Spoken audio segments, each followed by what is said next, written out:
Hi guys, welcome to my channel curl life with Manali. So guys, आज जो मेरे vlog का सब्जेक्ट है ये उन पेरेंट्स के लिए है जिनके बच्चों का वैक्सीन पेंडिंग रह गया था ड्यूरिंग द लॉकडाउन, नहीं हो पाया था, मिस हो गया था।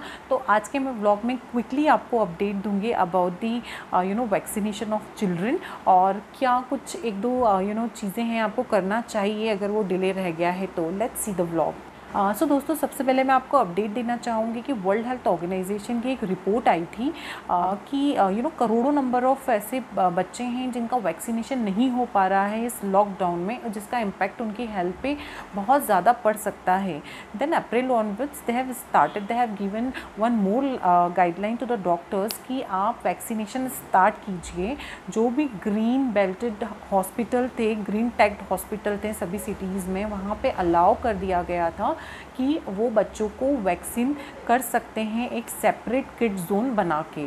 सो आई एम नॉट श्योर आपकी सिटी में वो स्टार्ट हुआ या नहीं हुआ है, लेकिन अब आपको क्या करना है वो मैं बताती हूँ अगर डिले हुआ है तो। सबसे पहले जो न्यू बॉर्न बेबीज़ हैं उनका आप चेक कीजिए कि अगर उनका इस ड्यूरेशन में बर्थ हुआ है तो उनका जो वैक्सीनेशन है वो हॉस्पिटल में ही हो जाना चाहिए था इनिशियल वीक का।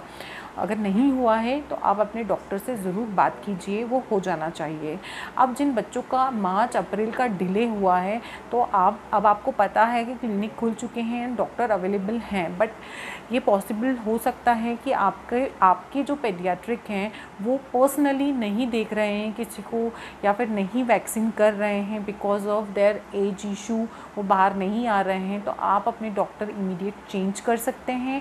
पहले आप खुद अपने डॉक्टर से कंसल्ट कीजिए, नहीं मान रहे हैं तो आप ज़रूर चेंज कीजिए, और इमीडिएटली आज या कल में जो भी आपके बच्चों के डिले वैक्सीन है वो लगवाइए। अब उसमें से हो सकता है इसेंशियल नॉन इसेंशियल वैक्सीन हो सकते हैं जिसमें से आपके डॉक्टर बोलें कि अभी हमें इकट्ठा नहीं लगाते हुए ये वाला डिले इसेंशियल वाला लगाना है, तो आप अपने डॉक्टर पर बिल्कुल बिलीव कर सकते हैं, और जो इसेंशियल वैक्सीन है वो आप ज़रूर लगा सकते हैं। नॉन इसेंशियल बाद में आप लगा सकते हैं, बट आप उस पर टिक करके रखिए, वो मिस नहीं होना चाहिए, तो आप उसको ज़रूर टिक करके रखिए।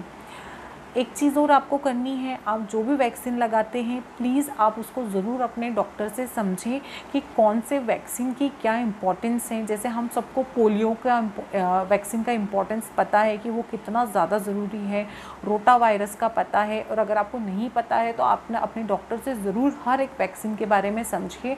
सिर्फ ये मत कीजिए कि जाना है, देखा, लगा लिया, हो गया। आप ज़रूर एक एक वैक्सीन की इम्पोर्टेंस डॉक्टर से समझिए, क्योंकि ये बहुत ज़्यादा ज़रूरी है। तीसरी चीज़ जो आपको करनी है, अगर आपके बच्चों के अब नेक्स्ट स्केड्यूल्ड हैं तो आप 1.5 हफ्ते या 2 हफ्ते पहले ही प्लान कर लीजिए, अपने डॉक्टर से अपॉइंटमेंट ले लीजिए उस वैक्सीन के लिए, और उसको टाइमली लगा लीजिए। जो डिले हो गया वो हो गया, लेकिन जो अब स्केड्यूल है उसको एज़ पर दी शेड्यूल ही आप लगाइए। ये काम आपको ज़रूर करने हैं। तो ये 3-4 चीज़ें क्विकली मैंने आपको बताई है, आप ध्यान रखिए।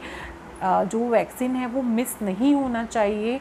जो नॉन इसेंशियल अगर डॉक्टर ने बाद में लगाने के लिए बोला है तो आप उसको ज़रूर से टिक कीजिए, बिकॉज़ जो ये वैक्सीन होते हैं, जो ये बनाए गए हैं बहुत डेडली डिजीज़ के लिए ही बनाए गए हैं। बहुत ज़्यादा मेहनत और काम करने के बाद में ये वैक्सीन आए हैं। जिस तरह से अभी कोरोना वायरस के वैक्सीन के ऊपर काम चल रहा है, उसी तरह इन वैक्सीन के ऊपर भी सालों काम हुआ है, एंड देन ये वैक्सीन आए हैं। तो इनकी जो इम्पोर्टेंस है वो बहुत ज़्यादा है, और बच्चों के लिए आप बिल्कुल ऐसा मत सोचिए कि यार नहीं लगाएंगे तो चलेगा, ठीक है वैक्सीन क्या है, लेकिन बच्चों को बाहर ले जाना या हॉस्पिटल ले जाना बहुत डेंजरस है अभी, तो ये नहीं सोचना है आपको। आप बिल्कुल प्रिकॉशन का ध्यान रख के हॉस्पिटल जाइए, वैक्सीन नहीं मिस करिए। Thank you for watching this blog. अगर अच्छा लगा हो, इन्फॉर्मेटिव लगा हो तो सब्सक्राइब करना बिल्कुल ना भूलिए। Thank you.